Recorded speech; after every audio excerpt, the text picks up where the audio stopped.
Alhamdulillahi Rabbil Alamin.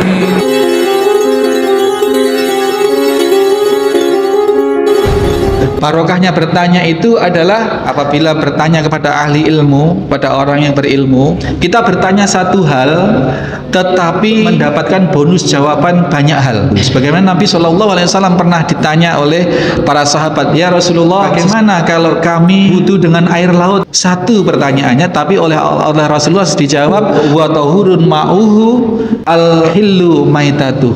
Air laut itu suci untuk berwudu dan bangkainya halal dimakan.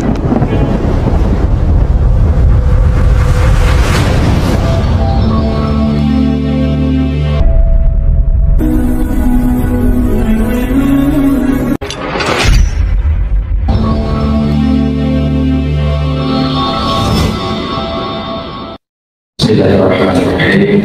Assalamualaikum warahmatullahi wabarakatuh. Waalaikumsalam. Innal hamdalillah nahmaduhu wa nasta'inuhu wa nastaghfiruh wa na'udzu billahi min shururi anfusina wa min sayyiati a'malina. May yahdihillahu fala mudilla lahu wa may yudlil fala hadiyalah. Asyhadu an la ilaha illallah wahdahu la syarikalah. Asyhadu anna Muhammadan abduhu wa rasuluhu la nabiyya ba'dah. Allahumma salli wa sallim wa barik ala Muhammadin wa ala alihi wa sahbihi wa mawalah. Ma'asyiral muslimin wal muslimat serta segenap mustami Masjid At-Taqwa Wringin Anom Panarukan Situbondo rahimani wa rahimakumullah. Saya ulangi perkataan Nabi ini, almar'u ma'aman ahabba yaumal qiyamah. Seseorang akan dikumpulkan kelak di hari kiamat kepada sesuatu yang dia cintai. Jadi ini menginformasikan pada kita semua Bapak Ibu sekalian bahwa kita ini dari segi makan wa zaman, dari segi tempat dan waktu itu jauh dari Nabi Shallallahu Alaihi Wasallam. Dari segi kualitas apalagi sangat jauh ketakwaannya di sisi Allah Subhanahu Wa Taala. Tetapi ada rumus dari baginda Nabi Shallallahu Alaihi Wasallam. Seseorang kelak di hari kiamat akan dikumpulkan dengan orang yang dicintainya. Maka kita teguhkan cinta kita kepada Nabi Shallallahu Alaihi Wasallam dan para sahabat. Ibu-ibu yang dekat dengan anak-anak kita, ayo anak-anak kita singkirkan dari kegemaran dengan K-pop. Karena semakin anak-anak itu dekat dengan K-pop, di saat yang sama hatinya terusir dari pengenalan kepada Nabi dan para sahabat dan para orang-orang soleh. Kalau sekarang idolanya adalah K-pop, ya, artis-artis ahli maksiat, maka kita khawatir kalau tidak berproses untuk bertaubat, maka kelak di akhirat akan dikumpulkan dengan idola-idolanya itu.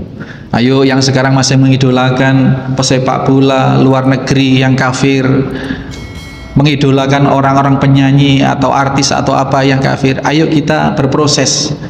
Kita tidak tahu kapan yughorgir kita itu, kapan nafas kita sampai kerongkongan di situ, pertaubatan ditutup. Kalau perlu tidak ada TV supaya anak-anak kita tidak kenal dengan artis-artis yang kafir, artis-artis yang tidak memiliki kapasitas ketakwaan, kesalehan yang tinggi. Kalau perlu TV kita set tidak bisa, kalau punya TV itu kita set untuk tidak bisa akses ke satelit. Kita cukup sediakan aplikasi-aplikasi kisah-kisah Nabi, flash disk atau apa seperti itu, kisah-kisah Nabi, para sahabat, Salman Al-Farisi, kemudian para sahabat-sahabat yang terkini juga, Nabi Shallallahu Alaihi Wasallam terutama. Jadi kenapa pentingnya idola? Disinilah karena kelak kita dikumpulkan kepada orang yang kita idolakan.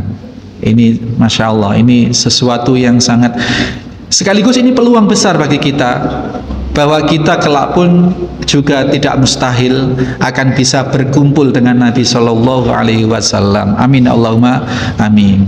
Kita lanjut ya, habis waktunya gitu. Nggak nutut ini Pak. Yeah. Kayaknya sampai sini aja karena masih ada beberapa masalah yang oleh kurang berapa? Kurang 5 menit. kita closing. Kalau ada pertanyaan-pertanyaan monggo nanti 5 menit lagi. Jadi closing. Di sini pentingnya untuk bertanya, Pak.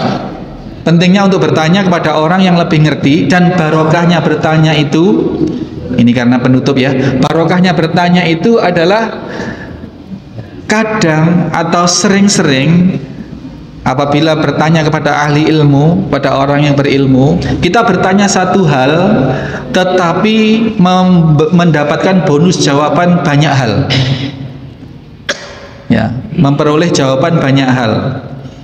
Tadi itu pertanyaan satu, kemudian dijawab, berkembang jawabannya terkait, seperti itu. Sebagaimana Nabi SAW pernah ditanya oleh para sahabat, "Ya Rasulullah, sesungguhnya kami sedang melaut, sedang di atas laut, sedangkan sudah masuk waktu sholat dan kami berhadas.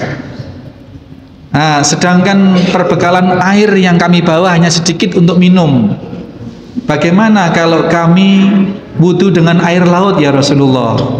Pertanyaannya itu, bagaimana kalau berwudu dengan air laut? Satu pertanyaannya, tapi oleh Rasulullah dijawab, huwa tahurun ma'uhu al-hillu maitatuh.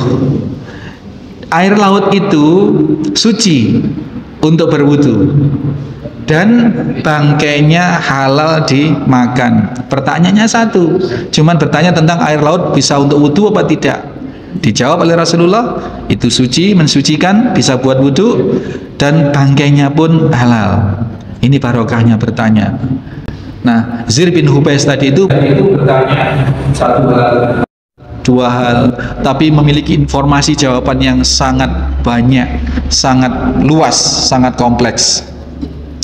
Nah gitu ya, jadi ini dijelaskan oleh Nabi, kita selesaikan aja 2 menit. Dijelaskan oleh Nabi, dan Nabi terus bicara, Nabi terus menerangkan itu, hatta kemudian zakaro, hingga sampai Nabi SAW menyebutkan baba minal maghribi masyiratu ardi au yasirul raqibu fi ghoratihi arba'ina au sab'ina aman. Sampai Nabi kemudian menyebut bahwa di barat itu ada sebuah pintu yang sangat besar,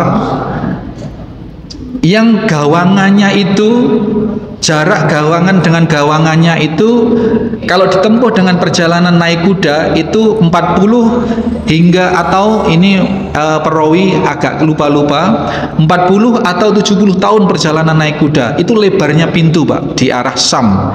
Kemudian si Sofan, perawi hadis ini menyatakan bahwa Nabi sambil menunjuk arah Sam, arah barat. Jadi dari Madinah ke Sam itu barat, sambil menunjuk arah barat, menyatakan bahwa Sufyan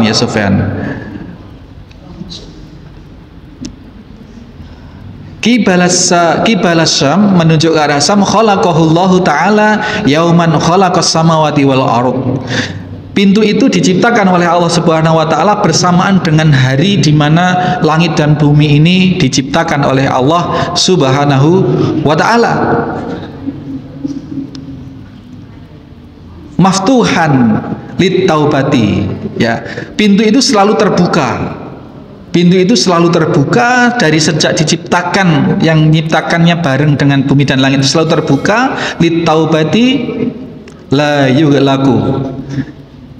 Terbuka untuk manusia bertaubat dan tidak pernah tertutup hatta tatlu as-samsu mim maghribiha, hatta litatlu as-samsu minhu. Tidak pernah tertutup untuk menerima taubat pintu itu hingga kelak matahari terbit dari arah itu, dari arah minhu, dari arah itu maksudnya dari arah maghrib, dari arah barat.